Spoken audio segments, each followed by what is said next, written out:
مطلب ان کی بالکل یورپینز کی طرح بلو آنکھیں اور براؤن بال according to science blue eyes دنیا میں سب سے پہلے یورپ میں ہی پائی جاتی تھی، اور کہا جاتا ہے کہ اسی الیگزینڈر دی گریٹ کی آرمی نے یہ جینز پاکستان کے نارتھ تک پہنچائے، لیکن ابھی تک یہ ساری باتیں سائنٹیفکلی پروو نہیں ہوئی۔ الیگزینڈر دی گریٹ نے 10 سالوں میں یہ جو اتنی بڑی امپائر بنائی تھی کچھ ہی سالوں میں 4 حصوں میں ڈیوائیڈ ہو گئی،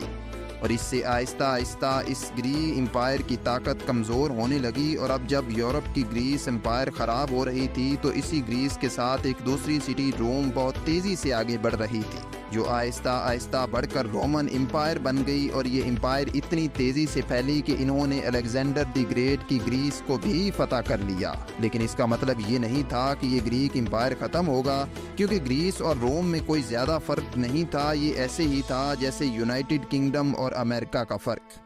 کیونکہ یہ دونوں کنٹریز ایک ہی ریلیجن کو ماننے والے تھے، لیکن ان کی ریلیشن میں بس تھوڑا سا ڈیفرنس تھا۔ گریس میں لوگ زیوس کی عبادت کرتے ہیں اور رومن امپائر میں بھی لوگ زیوس کی ہی عبادت کرتے تھے، لیکن یہاں اس کا نام زیوس نہیں بلکہ جیوپیٹر تھا، اور ہمارے سولر سسٹم کے سب سے بڑے پلینٹ جیوپیٹر کا نام بھی اسی رومن امپائر کے خدا کے نام پر رکھا گیا تھا۔ تو رومن امپائر نے گریک کلچر کو تباہ کرنے کی بجائے اسے اور آگے بڑھایا، اور اولمپکس کی گیمز کو بھی گریس سے اٹھا کر اپنے کیپٹل روم میں لے کر آئے۔ پہلے تو کئی سال رومن امپائر میں اولمپکس اسی طرح ہوتا رہا، مطلب پہلے عبادت، پھر آگ، اور پھر آخر میں گیمز، اور کہا جاتا ہے کہ ان میں سے ایک اولمپک گیمز کو تو 40,000 لوگ بھی دیکھنے آئے تھے۔ اس زمانے میں 40,000 لوگ، جب دنیا کی آبادی ہی کچھ کروڑ تھی، ایک بہت بڑی تعداد بنتی ہے۔ رومن امپائر کی بات ہر طرف پھیلتی گئی اور یہ دنیا کی سب سے پاورفل امپائر بن گئی، لیکن آہستہ آہستہ رومنز اولمپکس کے سمپل سٹائل سے بور ہونے لگے، تو انہوں نے ان اولمپکس گیمز سے انسپائر ہو کر نئی اور بہت خطرناک گیمز بنانا شروع کر دی، جیسا کہ گلیڈیٹرز۔ اس کے لیے رومن امپائر کی کیپٹل میں بڑے بڑے اسٹیڈیمز بنائے گئے، جہاں ہزاروں لوگوں کے سامنے گلیڈیٹرز آپس میں لڑتے تھے، اور جیتتا وہی تھا جو زندہ رہتا تھا۔ اسی طرح رومن امپائرز کے لوگ عیاشیوں میں زندگی گزارتے رہے، اور آج سے ایگزیکٹلی 2000 سال پہلے جب رومن امپائر اپنے عروج پر تھی، تو اسی رومن امپائر کی ایک پروونس فلسطین میں ایک آدمی جو بنی اسرائیل میں سے تھا، اس نے اللہ کی طرف سے رسول ہونے کا دعویٰ کیا۔ حضرت عیسیٰ علیہ السلام، جس کا سب سے پہلے تو اس کے اپنے لوگوں یہودیوں نے ہی انکار کر دیا، اور پھر سازش کر کے عیسیٰ علیہ السلام کو رومن امپائر کے ہاتھوں سے مروانے کی کوشش کی، لیکن اللہ نے انہیں بچا لیا۔ عیسیٰ علیہ السلام کے جانے کے بعد رومن امپائر میں گلیڈیٹرز کی گیم اتنی فیمس ہو گئی کہ ان کے ایک بادشاہ نے دنیا کا سب سے بڑا اسٹیڈیم بنوایا۔ اس زمانے میں آج سے 10,000 سال پہلے 60,000 لوگ یہ گیمز دیکھا کرتے تھے۔ اب یہاں سے ہسٹری کا سب سے بڑا شفٹ آنا شروع ہوا، اور کرسچینٹی، جو آج دنیا کا سب سے بڑا ریلیجن ہے، جسے 2.3 بلین لوگ فالو کرتے ہیں، پہلی دفعہ مضبوط ہونے لگی، کیونکہ وہ رومن امپائر جس نے خود عیسیٰ علیہ السلام کو مارنے کی کوشش کی تھی، اب خود کرسچن بننے والا تھا۔ رومن امپائر کی کرسچینٹی کی طرف جانے میں ایک سٹوری بہت ہی انٹرسٹنگ ہے، لیکن یہ وہ سٹوری ہے جسے کرسچنز مانتے ہیں۔ ہو سکتا ہے سچ ہو اور ہو سکتا ہے نہ۔ کہا جاتا ہے کہ عیسیٰ علیہ السلام سے 100 سال بعد پھر کرسچینٹی آہستہ آہستہ رومن امپائر میں پھیلنے لگی، اور رومن امپائر انہیں روکنے کے لیے ان کے اسکالرز پر بہت سخت ظلم کیا کرتی تھی، اور ان میں سے ایک بہت بڑے مذہبی اسکالر اگنیشیس کو تو بادشاہ نے خود روم بلا کر گورس سیم میں بھیجا، جہاں گلیڈیٹرز لڑا کرتے تھے، اور پھر ہزاروں لوگوں کے سامنے کرسچنز کے اس اسکالر کو ایک بھوکے شیر کے سامنے ڈال دیا، اور یہ دیکھنے کے لیے پورا کراؤڈ ایکسائٹمنٹ میں نعرے لگانے لگا۔ لیکن اگنیشیس اس شیر سے بھاگنے کی بجائے بالکل اس کے سامنے کھڑا ہو گیا، تو شیر اس کے پاس چل کر آیا اور اسے کھانے کی بجائے اس کے سامنے بیٹھ گیا۔ یہ دیکھ کر رومن بادشاہ اور ہزاروں لوگوں کا کراؤڈ، جو اب تک بہت چیخیں مار رہا تھا، بالکل خاموش ہو گیا، کیونکہ اس سے پہلے کسی نے بھی ایسا منظر نہیں دیکھا تھا۔ آخر شیر نے کچھ دیر بیٹھنے کے بعد اگنیشیس پر حملہ کر کے اسے کھا لیا، لیکن یہ واقعہ بہت تیزی سے پورے رومن امپائر میں پھیل گیا، اور لوگ اس کی اس قربانی سے امپریس ہو کر کرسچینٹی کی طرف آنے لگے۔ اس طرح رومن امپائر آہستہ آہستہ اپنے ریلیجن کو چھوڑ کر کرسچینٹی کی طرف آنے لگی۔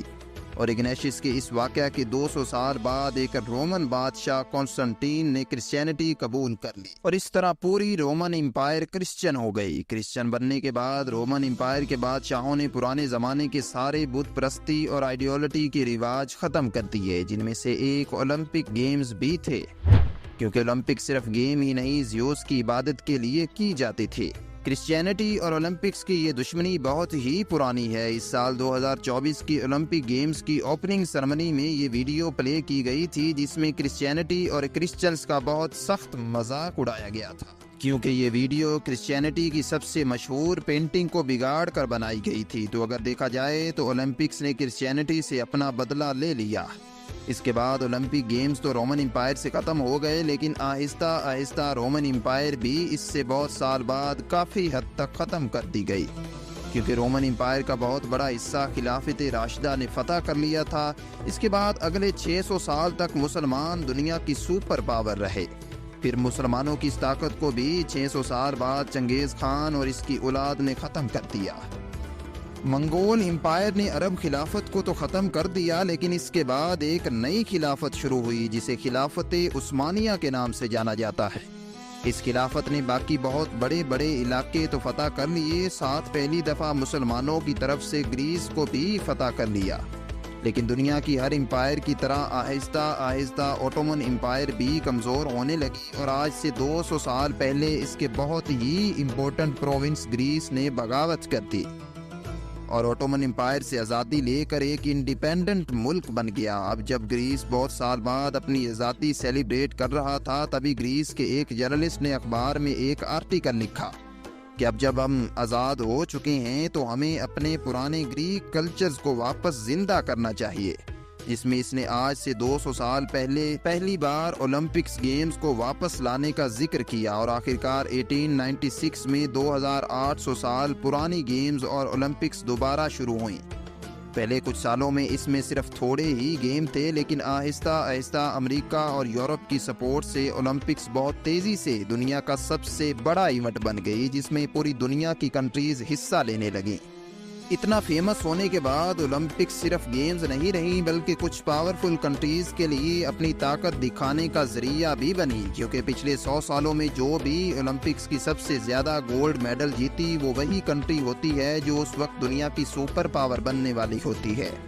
جس میں امریکہ تو پچھلے 100 سالوں سے سپر پاور ہونے کی وجہ سے ہمیشہ سب سے زیادہ گولڈ میڈلز جیتتا آ رہا ہے۔ لیکن پچھلے 100 سالوں میں جس نے بھی امریکہ کی پاور کو چیلنج کرنے کی کوشش کی، اس نے اکنامک، ملٹری اور باقی ساری فیلڈز کے ساتھ ساتھ اولمپکس میں بھی اسے ہرانے کی کوشش کی۔ فار ایگزامپل، ورلڈ وار 2 سے پہلے جرمنی میں جب ہٹلر کی گورنمنٹ تھی تو اس سال سب سے زیادہ گولڈ میڈلز جرمنی نے ہی جیتے تھے، کیونکہ تب جرمنی یورپ کی سب سے بڑی سپر پاور بن چکی تھی۔ ورلڈ وار 2 کے بعد جرمنی کی طاقت تو ختم ہو گئی، لیکن اس جنگ کے بعد ایک نئی سپر پاور دنیا کے سامنے آئی، سوویت یونین، جس نے دوبارہ آ کر امریکہ کی طاقت کو چیلنج کرنا شروع کیا۔ اب جب سوویت یونین بھی سپر پاور بننے کی طرف جا رہی تھی تو اس نے اپنے 9 میں سے 6 اولمپکس میں سب سے زیادہ گولڈ میڈلز حاصل کیے۔ لیکن آج سے تقریباً 30 سال پہلے افغانستان پر حملے اور کچھ اکنامک مسئلوں کی وجہ سے سوویت یونین بھی ختم ہو گئی۔ اس کے بعد امریکہ دنیا کی واحد سپر پاور رہ گئی، اور اگین اولمپکس میں سب سے زیادہ میڈلز امریکہ ہی جیتنے لگا۔ لیکن اچانک چائنا دنیا میں بہت تیزی سے آگے آنے لگا، اور ایک بار پھر کچھ ہی سالوں میں چائنا USA کی طاقت کو دوبارہ چیلنج کرنے لگا، اور تب سے لے کر آج تک پوری دنیا اس کنفیوژن میں ہے کہ چائنا اور USA میں کون سپر پاور بن کر سامنے آئے گا۔ اور ان دونوں کی یہی لڑائی اولمپکس میں بھی چل رہی ہے، جس میں اس سال 2024 کے اولمپکس میں دونوں کنٹریز نے بالکل ایکول 40 گولڈ میڈلز حاصل کیے، اور دنیا میں بھی ایک ایسی سچویشن ہے کہ جب چائنا اور US کی طاقت آلموسٹ برابر ہونے کے قریب ہے، تو مطلب پچھلے 100 سالوں سے اولمپک صرف ایک گیم نہیں بلکہ پوری دنیا میں اپنی طاقت اور انفلوئنس دکھانے کا ایک ذریعہ ہے۔ امید ہے آپ کو آج کی ہماری یہ ویڈیو پسند آئی ہوگی، تو ملتے ہیں نیکسٹ ویڈیو میں۔ تب تک کے لیے اپنا اور اپنے پیاروں کا خیال رکھیے گا۔ اللہ نگہبان۔